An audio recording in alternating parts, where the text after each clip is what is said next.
నమస్తే. ఇన్నాళ్ళు నన్ను సపోర్ట్ చేస్తూ, ఎంకరేజ్ చేస్తూ మీ ప్రేమని నాకు అందిస్తున్న ప్రతి ఒక్కరికి కృతజ్ఞతలు. అలాగే ఈ వీడియో కూడా ఖచ్చితంగా మీకు ఉపయోగపడుతుంది. లైక్, షేర్ అండ్ సబ్స్క్రైబ్ చేసి మీ సపోర్ట్‌ని నాకు అందించండి. అలాగే ఈ వీడియో పట్ల మీకున్న అభిప్రాయాన్ని కామెంట్ సెక్షన్‌లో కామెంట్ చేసి తెలియజేయండి. ఇప్పుడు వీడియోని చూద్దాం. నమస్తే, వెల్కమ్ టు అవర్ ఛానల్. నేను పద్మిని. ప్రస్తుతం మనతో పాటు astrologer, tarot card reader and crystal healer Anupama గారు ఉన్నారు. మాట్లాడదాం. అనుపమ గారు నమస్తే అండి. నమస్తే పద్మిని గారు. ఎలా ఉన్నారు అనుపమ గారు? బాగున్నానండి, థ్యాంక్ యూ. ఫైన్. అనుపమ గారు, పంచగ్రహ కూటమి, ఆ కూటంలోనే ఉన్నాం ఇప్పుడు. ఆల్రెడీ పంచగ్రహ కూటంలోనే ఉన్నాము. చాలా మంది చెప్పేది ఏంటి అంటే పంచగ్రహ కూటమి 5th and 6th వస్తోంది అని అంటున్నారు, విచ్ ఇస్ నాట్ కరెక్ట్. షష్టగ్రహ కూటమి అప్పుడు జరగబోతోంది. బట్ ఇప్పుడు ప్రెసెంట్ మాత్రం ఎప్పటి వరకు ఉందండి పంచగ్రహ కూటమి? 5th మనకి పంచగ్రహ కూటమి 15th వరకు ఉంటదండి. సో జూన్ 15th వరకు పంచగ్రహ కూటమిలోనే ఉంటాం మనం. రైట్. అసలు ఈ పంచగ్రహ కూటమి ఏ గ్రహాల ద్వారా ఏర్పడుతోంది? అలాగే షష్టగ్రహం అంటే 6 గ్రహాలు, మరి ఆ షష్టగ్రహ కూటమి ఎప్పుడు ఏర్పడుతోంది? ఏంటి దీనివల్ల? అంటే గ్లోబల్ గా ఏమైనా ఇంపాక్ట్స్ ఉంటాయా? పర్సనల్ ఇండివిజువల్ గా మన లైఫ్స్ లో కూడా ఏమైనా ఇంపాక్ట్ ఉంటుందా? What is your analysis Anupama గారు?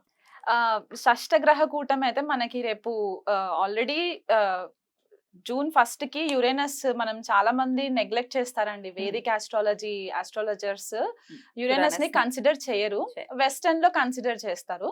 కానీ వేదిక్ లో కూడా మనం కన్సిడరేషన్ ఎక్కడ తీసుకోవాలంటే మండేన్ ఆస్ట్రాలజీ, అంటే గ్లోబల్ ఈవెంట్స్ ప్రెడిక్షన్స్ చేయడానికి మనకి ఈ ప్లానెట్స్, అవుటర్ ప్లానెట్స్ మనకి చాలా ఇంపార్టెంట్ అయిపోతాయి అన్నమాట. For example Neptune, Uranus, Pluto, ఈ 3 గ్రహాలు రవికి దూరంగా ఉంటాయి, పృథ్వీ పైన ఎఫెక్ట్స్ పడవు అని అనుకుంటూ ఉంటాం మనం. లేదండి, పడతాయి. డెఫినెట్లీ పడతాయి. అంటే ఇవి జనరేషనల్ గా చేసే చేంజెస్ అన్నమాట. ఒక కంప్లీట్ ఒక జనరేషన్ ని మార్పు తీసుకొచ్చే ప్లానెట్స్ అన్నమాట ఇవి. సో ఇంపాక్ట్ కొద్దిగా తక్కువ కనబడుతుంది డే టు డే రొటీన్ లో, కానీ ఎక్కువ కాలం ఉంటుంది కాబట్టి ఒక రాశిలో. ఎంతండి సుమారుగా యురానస్? ఇప్పుడు యురానస్ వచ్చేసి మనకి 84 సంవత్సరాలు పడుతుందండి మొత్తం ఒక రెవల్యూషన్ కంప్లీట్ చేయడానికి. అంటే ఏ రాశి నుంచి మొదలెట్టుకుంటే మళ్ళీ ఆ రాశి దగ్గరికి రావడానికి 84 years పడుతుంది. అంటే ఒక రాశిలో 7 సంవత్సరాలు ఉంటది అనమాట యురేనస్. సో ఇప్పుడు యురేనస్ వృషభ రాశిలోకి ఎంటర్ అయింది. మేషం అగ్నితత్వ రాశి నుంచి ఇప్పుడు భూతత్వ రాశిలోకి ఎంటర్ అయింది. అక్కడే ఆల్రెడీ మనకి కొన్ని గ్రహాలు ఉన్నాయి.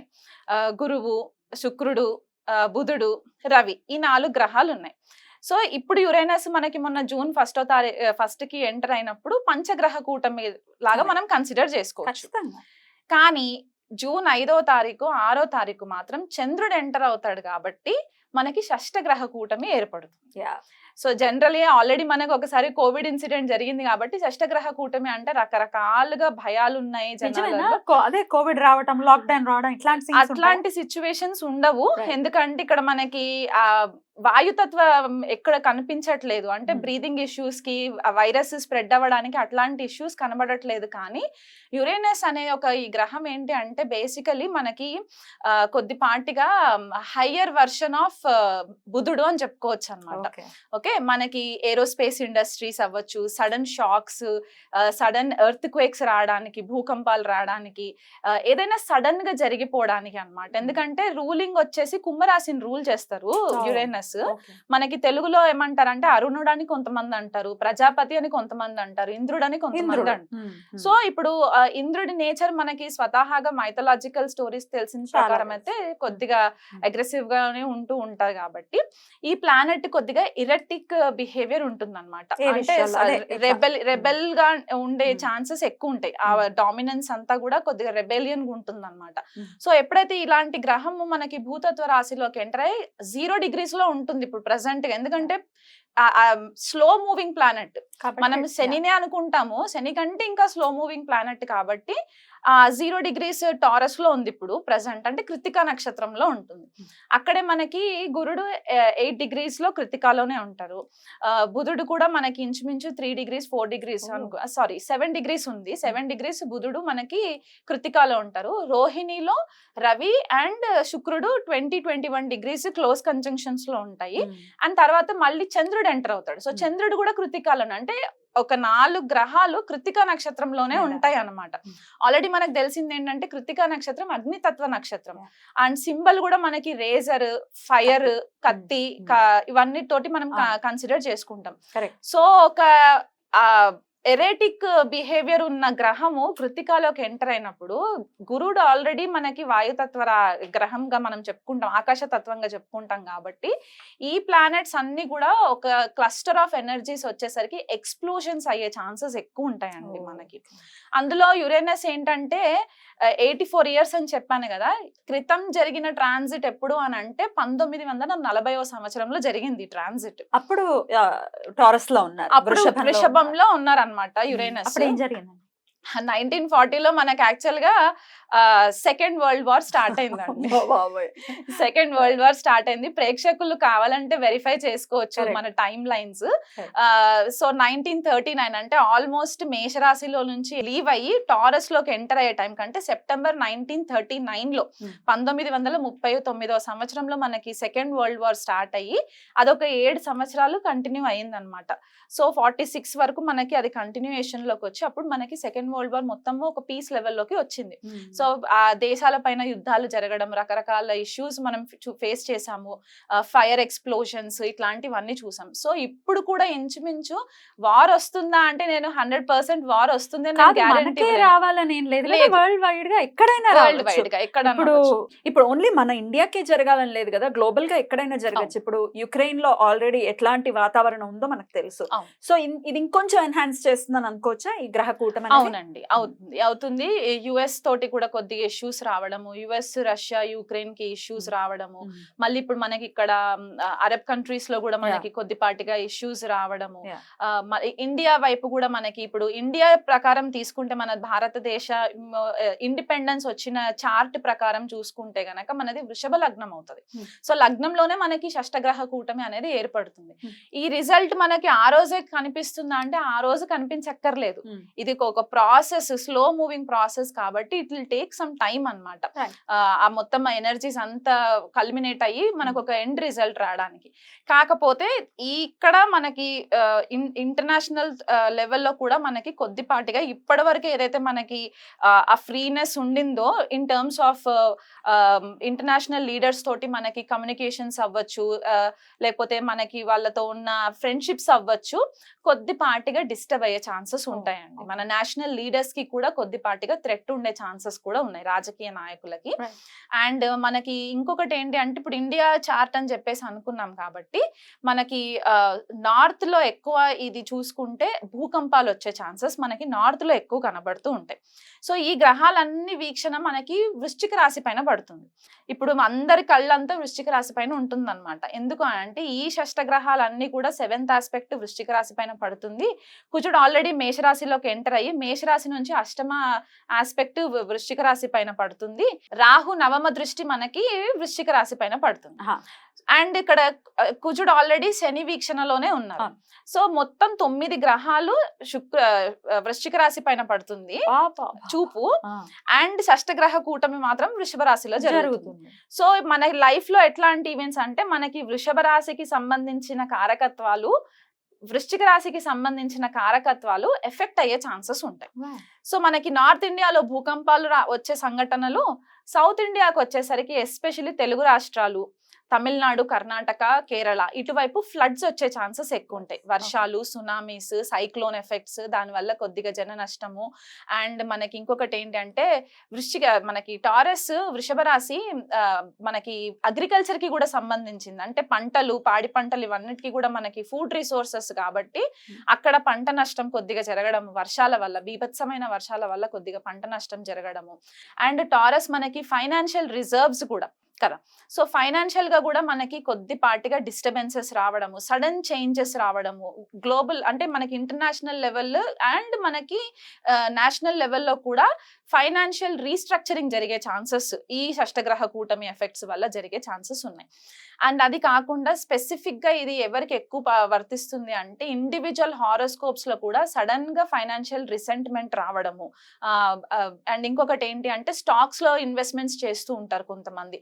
స్టాక్స్ లో సడన్ గా లాసెస్ ఫేస్ చేయడము, ఒక కన్ఫ్యూజన్ కైండ్ ఆఫ్ ఎనర్జీస్ మనకి కనబడతాయండి ఈ Okay. షష్టగ్రహ కూటమి ఎఫెక్ట్స్ వల్ల. ఎన్నాళ్ళు ఉండొచ్చు ఈ ఇంపాక్ట్స్ అంతా కూడా? ఈ షష్టగ్రహ కూటమి అయితే మనకి 2 రోజులు ఉంటుంది. ఉంటుంది. జూన్ పంచగ్రహం 5. అయితే? పంచగ్రహం అయితే మనకి జూలై 15వ తారీఖు వరకు ఉంటుంది. అంటే రవి మనకి వృషభ రాశిలో నుంచి మిథునంలోకి వచ్చేయాలి. తర్వాత శుక్రుడు కూడా మిథునంలోకి వచ్చేస్తారు. అప్పుడు బుధుడు కూడా వచ్చేస్తాడు కాబట్టి ఇంకా లాస్ట్ మిగిలిన గ్రహాలు ఏంటి అంటే గురుడు అండ్ యురేనస్ 2 కలిసి ఉంటాయి కాబట్టి ఇది మనకి long lasting effect. Next year కి మనకి కొద్దిపాటిగా డిస్టర్బెన్సెస్ ఇంకెక్కువ విట్నెస్ చేయడానికి ఉంటదండి. అది మనకి మండేన్ లెవెల్లో చెప్పుకునే అంశాలు అన్నమాట ఇవి. ఇండిపెండెన్స్ కి ఒకసారి చెప్పండి, ఏ రాశి వాళ్ళకి ఎలా ఉంటుంది అనేది ఒకసారి చెప్పండి. ఒకవేళ నెగటివ్ ఇంపాక్ట్స్ కనుకుంటే వాళ్ళు ఏం చేసుకోవచ్చు ఈ ఇంపాక్ట్ నుంచి బయటపడటానికి అనేది కూడా ఒక్కసారి. ఇక సింహరాశి వారికి ఒకసారి చెప్పండి ఎలా ఉండబోతుంది. సింహరాశి వాళ్ళకి 4-10 యాక్సెస్ లో అవుతుంది సింహరాశి వాళ్ళకి. సో ఇక్కడ ఏమవుతుందంటే వీళ్ళకి మనకి 10th హౌస్ లో జరుగుతుంది ట్రాన్సిట్ కాబట్టి కొద్దిపాటిగా రెప్యుటేషన్ కి సంబంధించి అంటే వాళ్ళకి కొద్దిగా పరువుకి సంబంధించి కొద్దిగా భంగం కలగడము, అదొకటి కొద్దిగా కేర్ఫుల్ గా ఉండాలి. అంటే వీళ్ళ పైన ఫాల్స్ ఎలిగేషన్స్ అవ్వడము, అండ్ కెరియర్ లో ఒక మంచి గ్రోత్ రావడానికి ఆస్కారం ఉంటుంది. కాకపోతే వీళ్ళు స్ట్రాటజిక్ ప్లానింగ్ చేసుకుంటూ ముందుకు వెళ్ళాలన్నమాట. అంటే ఏమంటారంటే బేసికల్ గా ప్రోస్ అండ్ కాన్స్ ఆలోచించాలి. ఏదన్నా చేస్తే నాకు దీనివల్ల ఎంతవరకు ఎఫెక్ట్ ఉంటుంది, పాజిటివ్ ఎఫెక్ట్ ఎంత ఉంటుంది. ఎందుకంటే మనం ట్రాప్ అయిపోకూడదు ఇష్యూస్ లో. సో మనం ఆ ట్రాప్ అవ్వకుండా ప్రోస్ అండ్ కాన్స్ ఆచితూచి బేరే చేసుకొని మనం ముందడుగు వేసుకోవచ్చు. అండ్ పరువు గురించి చెప్పాను అదొకటి. అండ్ ఇంకా కర్మస్థానం గురించి చెప్పొచ్చు అంటే ప్రొఫెషనల్ ఫ్రంట్ లో మనకి మేనేజర్స్ తోటి కోవర్కర్స్ తోటి కొద్దిగా కేర్ఫుల్ గా ఉండాలండి సింహరాశి వాళ్ళు. సేమ్ మనం మిథున రాశి వాళ్ళకి సింహరాశి వాళ్ళకి చెప్పేది ఏంటంటే ఆఫీస్ పాలిటిక్స్ దగ్గర మాత్రం గాసిప్స్ ఇవి చేయకుండా ఉంటే చాలా బెటర్. ఒకవేళ ఎవరికైనా బిజినెసెస్ ఉన్నాయి అనుకోండి, ఈ 1 month కూడా కొద్దిపాటిగా కేర్ఫుల్ ఇన్వెస్ట్మెంట్స్ చేసుకోవాలి. రైట్. సో ఓవరాల్ గా అన్ని రాశుల వాళ్ళకి కూడా చెప్పారు కాబట్టి ఏదైనా రెమెడీ ఉందా?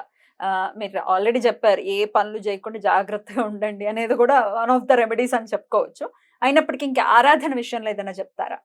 ఆరాధన విషయంలో అంటే మనకి వృషభంలో ఇవన్నీ ప్లానెట్స్ జరుగుతున్నాయి కాబట్టి అందరూ ఫస్ట్ ప్రే చేయాల్సింది శ్రీ మహాలక్ష్మికి. ఎందుకంటే మనకి రిసోర్సెస్, ఫైనాన్షియల్ రిసోర్సెస్ అవ్వచ్చు, అబండెన్స్ అవ్వచ్చు, భూమికి సంబంధించి పంటలు ఇవన్నీ కూడా వృషభ రాశికే సంబంధించి ఉంటాయి కాబట్టి శ్రీ మహాలక్ష్మికి ఆరాధన చేసుకోవడము, లక్ష్మి అష్టోత్తరం చదువుకోవడము, ఆవు నెయ్యితో దీపం పెట్టడము, ఇట్లాంటివి రెగ్యులర్ గా చేయాలి 1 month కూడా.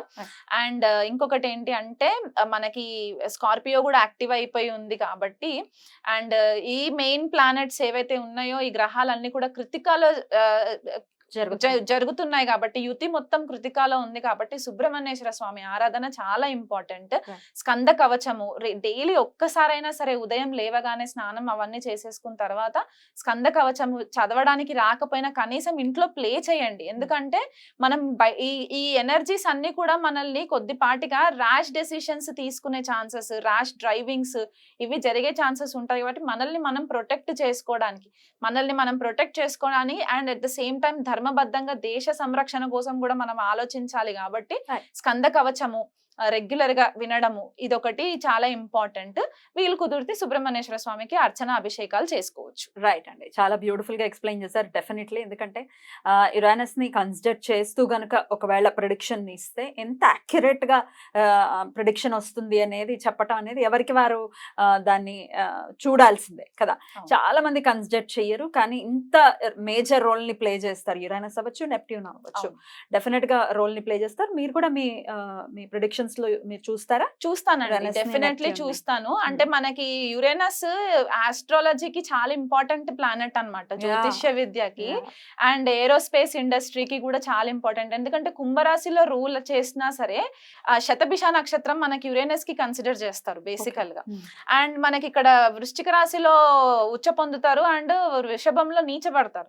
సో ఈ 2 మెయిన్ అకల్ట్ కి సంబంధించి అంటే గుప్త విద్యలకి సంబంధించిన 2 మెయిన్ రాశుల్లో యురేనస్ యురేనస్ కి ఇంపార్టెన్స్ ఉంది కాబట్టి ఖచ్చితంగా యురేనస్ చాలా అద్భుతంగా వివరించారు. ఈ నెల్లాళ్ళు కూడా వీలైతే కూడా అందరూ చాలా జాగ్రత్తగా ఉంటూ అటు సుబ్రహ్మణ్యేశ్వర స్వామి ఆరాధన అండ్ లక్ష్మీదేవి ఆరాధన చెప్తున్నారు కాబట్టి అవి చేసుకుంటూ అందరికీ ప్రశాంతవంతంగా ఈ సమయం వెళ్ళాలని మనస్ఫూర్తిగా కోరుకుంటూ చక్కగా మాకు తెలియజేశారు. కృతజ్ఞతలండి. నమస్తే. నమస్తే అండి.